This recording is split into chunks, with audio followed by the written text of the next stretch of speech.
Bem-vindos ao Bunker, pessoal, e hoje a gente vai falar da Guerra Civil.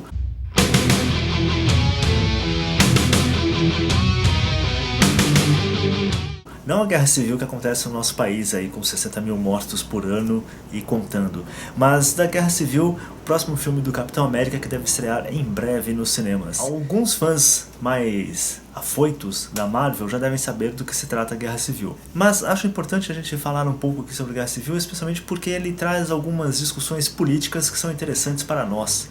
O arco Guerra Civil foi publicado em 2006 e foi criação da mente genial de Mark Millar e vendeu mais de 500 mil exemplares toda a saga. É uma dessas grandes sagas que envolvem todos os personagens da Casa das Ideias. Na verdade é um grande truque para você vender um monte de história em quadrinho, porque o pessoal fica meio afoito e quer ler tudo, e aí eles vão publicando histórias interligadas em todas as revistas das séries. É um belo truque que eu já não tenho muita paciência para seguir hoje em dia, mas já fiz minha contribuição para o universo. Mas por que essa história é interessante para nós? Vamos fazer um pequeno resumo da saga.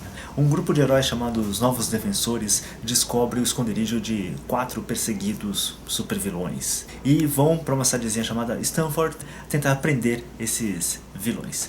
Mas no meio de todo esse conflito, um dos vilões, um tal de Nitro, ele termina causando uma grande explosão e causa centenas de mortes ali na cidadezinha de Stanford. Com isso, o governo americano leva para o Congresso uma nova lei, a Lei de Registro de Super-Humanos. Isto é, todo super-herói, todo super-humano é obrigado a se identificar ao Congresso, ao governo americano. E aí, alguns dos heróis vão se aliar ao governo americano e outros vão se rebelar.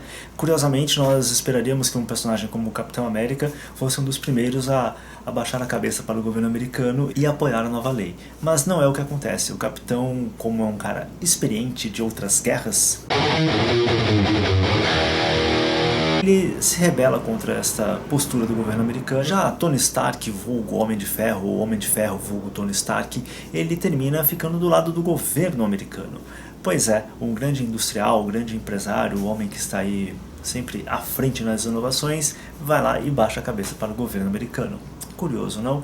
Nesse bololô todo, vários heróis e vários personagens vão se unindo, hora um, hora outro. Dos heróis terminam aparecendo, talvez vale destacar, tipo um Nick Fury, que também fica contra o governo e dá apoio ao Capitão América e ao seu grupo de renegados.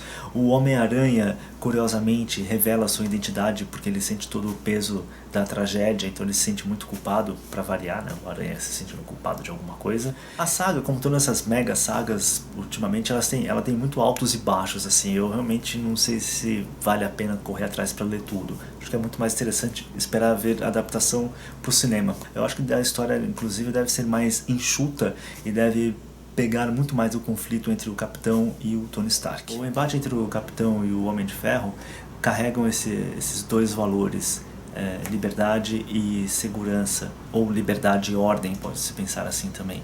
E nas palavras do próprio Isaiah Berlin, uma sociedade não consegue equilibrar todos os valores, liberdade, igualdade, privacidade e espírito público no mesmo nível o tempo inteiro. Isso é irreal, é utópico pensar assim. Então esse embate entre esses dois personagens é isso mesmo, é um momento de crise, é um momento de pânico. O governo americano decide aplicar uma lei que inibe a liberdade individual das pessoas. O que é meio estranho você pensar em super-heróis pensando em direitos civis, já que eles são os primeiros a romper qualquer direito civil, ao espancar tudo quanto é bandido que tem por aí. Mas tudo bem, são coisas das HQs que a gente releva. E é interessante a gente pensar que essa saga ela foi escrita em um período pós 11 de setembro, em que existiam medidas dentro da sociedade americana, como a gente pode pensar agora mesmo sobre a questão do Estado Islâmico, em que você sempre fica naquela, né? Tipo, ok, vamos perder nossa liberdade individual para ter mais segurança e combater o terrorismo ou não. Então ela também é uma história que reflete bastante dessa paranoia com o terrorismo, né? E o que também é muito curioso, porque a gente vê aquele momento em que as pessoas que mais pedem menos intervenção do Estado são as que ao mesmo tempo pedem que o Estado intervenha veementemente contra esses grupos terroristas e mesmo a custo da nossa liberdade individual. É um tipo de equação que eu não consigo solucionar, na verdade. Se vocês têm uma solução para isso, é legal ouvir. Eu basicamente prefiro a liberdade individual à intervenção do Estado, porque eu acho que o Estado, toda vez que intervém, é difícil ele voltar atrás. E aí, falando um pouco do filme, do que é possível esperar do filme. Obviamente o filme não vai ser a mesma coisa que a HQ, como eu falei aqui, tem muito mais personagens na HQ do que no filme. Mas é interessante ver o pessoal assim ficando do lado do Homem de Ferro. Eu até entendo, o Homem de Ferro afinal é feito pelo Robert Downey Jr., ele tem os carrões, ele escuta Black Sabbath, ele pega todas. I want to see this on your MySpace page. Please, no gang signs. No, throw it up, I'm kidding.